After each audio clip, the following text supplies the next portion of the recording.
నేను అనునిత్యం మంచిని నేర్చుకుంటాను. పోతూ ఉంటే ఒక కామన్ మ్యాన్ ఏమైనా మంచి పని చెప్తే దాన్ని కూడా స్వీకరించి మంచిదైతే రాష్ట్రం అంతా అమలు చేస్తాను. అందుకే యువతను కోరుతున్నా, మీ ఆలోచనలు నాతో పంచుకోండి. అదే మరి నేను చెప్పింది అర్థం చేసుకోండి.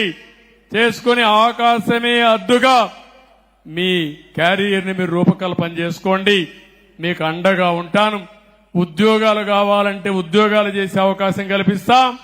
లేదు మీరే ఉద్యోగాలు ఇస్తామంటే పారిశ్రామికవేత్తలుగా అయ్యేట్టుగా తయారు చేసే బాధ్యత మాది.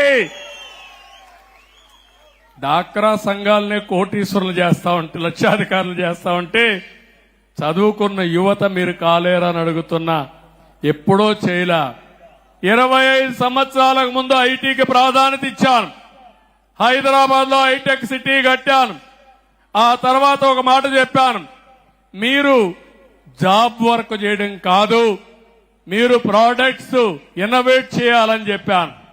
కొంతమంది దానికి కూడా ముందుకు వచ్చారు. ఆ తర్వాత అన్నారు, మీరు ఉద్యోగం చేయడం కాదు, మీరు ఉద్యోగాలు చేసే శక్తి మీకు రావాలి. అంటే మీరు ఒక కంపెనీ పెట్టి 10 మందికి ఉద్యోగాలు ఇమ్మన్నాను. మీరు ఒక్క హైదరాబాద్ లో ఉండడం కాదు, ప్రపంచమే హద్దుగా వేరే దేశాలకు పొమ్మన్నాం. వీళ్ళంతా బయట కూడా పోయే పరిస్థితికి వచ్చారు. ఈ రోజు నేను సగర్వంగా చెప్తున్నా, గర్వంగా చెప్తున్నా, ప్రపంచంలో అన్ని దేశాల్లో ఉండి ఆ దేశస్తుల కంటే ఎక్కువ తలసరి ఆదాయం సంపాదించేది భారతీయులు. అందులో 30% ఉండే తెలుగు జాతి, తెలుగు వారు. అది నాకు గర్వ కారణం. ఎన్నేండ్లు? 25 ఏళ్లు. 100 ఏళ్లు కాల, 200 ఏళ్లు కాల, 25 ఏళ్లలో మార్పు వచ్చింది. ఒకప్పుడు నా కళ్ల ముందర నేను చూశాను కరెంటు లేని రోజులు, రోడ్లు లేని రోజులు. స్కూలుకు పోవాలంటే వాగుల్లో, వంకల్లో, కొండల్లో నడుచుకుంటూ, నేను కూడా 7 కిలోమీటర్ల హై స్కూల్కు పోవాలంటే భోజనం క్యారియర్ పట్టుకొని, ఫుడ్ పాకెట్లు పెట్టుకొని తెల్లవారితో పోయి సాయంత్రానికి వచ్చి మళ్ళా తెల్లవారితో పోయేవాళ్ళం. అలాంటి మామూలు స్కూల్లో చదివి ఒక పట్టుదలతో ఎమ్మెల్యే అయ్యి ఇప్పుడు ముఖ్యమంత్రిగా 4 సార్లు 9 సార్లు ఎమ్మెల్యే అయ్యానంటే అది మీ ఆశీస్సులు, ఒక పట్టుదల. ఏదైనా సాధ్యం. నేను ఎందుకు ఇవన్నీ చెప్తున్నానంటే చాలా మంది కనిపిస్తుంది, సార్ ఇట్లనే మాట్లాడుతూ ఉంటాడు, ఈయన ఎప్పుడు ఆకాశంలో నిచ్చినేస్తాడు, అది మా వల్ల అవుతుందా అని మీరు అనుకుంటానే ఉంటారు.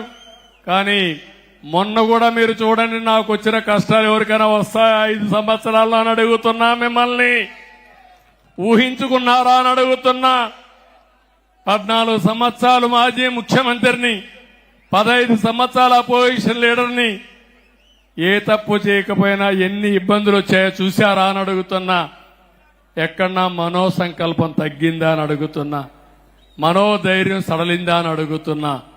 దానికి కారణం నేను నమ్మిన విధానం. నేను తప్పు చెయ్యలేదు కాబట్టి ఎవ్వడికి నేను భయపడవలసిన అవసరం లేదనే ఉద్దేశంతో ముందుకెళ్ళా.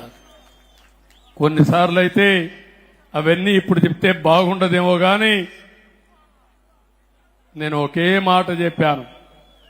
వెంకటేశ్వర స్వామికి బ్రహ్మోత్సవాల సందర్భంగా పట్టు వస్త్రాలు, లాంఛనాలు సమర్పించే సమయంలో నేను పోతా ఉంటే 23, 24 క్లేమోర్ మైన్స్ బ్లాస్ట్ చేసినప్పుడు కూడా భయపడలేదు.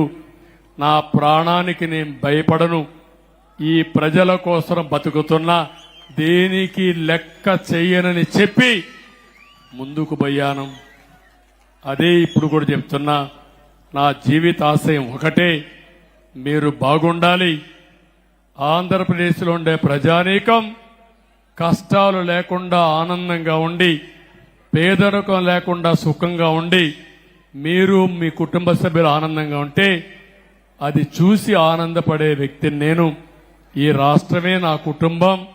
ఈ రాష్ట్రం కోసం, నా కుటుంబం కోసం ఎలాంటి త్యాగాలు చేయడానికని నేను సిద్ధంగా ఉన్నానని మరొక్కసారి మీ అందరికీ తెలియజేసుకుంటూ, మళ్ళీ మా తమ్ముళ్ళను చూస్తున్నా అరచేతుల్లో హారతులిచ్చే పరిస్థితికి వచ్చారు. ఇవన్నీ కూడా స్ఫూర్తిదాయకంగా మీరు చేసే పనులు చూసిన తర్వాత నాకు అనిపిస్తుంది, నేను ఎంత కష్టపడినా, ఎన్ని జన్మలెత్తి మీకు సేవ చేసినా మీ రుణం తీర్చుకోలేను. కానీ ఒక నమ్మకం ఉంది, మళ్ళీ ఒక చరిత్ర తిరగ రాయడానికే ఈ రోజు మీరందరూ ఎంపిక చేసుకున్నారు. ఆ చరిత్ర తిరగరాస్తా మీ మనస్సుల్లో శాశ్వతంగా స్థానం సంపాదించడానికి అనునిత్యం పనిచేస్తానని మరొకసారి మీ అందరికీ తెలియజేసుకుంటూ, మరొకసారి పేరు పేరున ప్రతి ఒక్కరికి నా నమస్కారాలు, ధన్యవాదాలు. మళ్ళీ మళ్ళీ వస్తానే ఉంటా. ఇవన్నీ సెట్ అయ్యే వరకు 3 నెలలకు ఒకసారి వస్తా, సెట్ చేస్తా. సెట్ చేసిన తర్వాత మానిటర్ చేసి మీరందరూ ఆనందంగా ఉండే వరకు మీకు అండగా ఉండే బాధ్యత నాదని మరొక్కసారి విజ్ఞప్తి చేస్తూ అందరికీ తెలియజేసుకుంటూ సెలవు తీసుకుంటున్నా. నమస్కారాలు, ధన్యవాదాలు. Thank you. అందరికీ శిరస్సు వంచిన నమస్కారాలు తెలియజేస్తున్నా.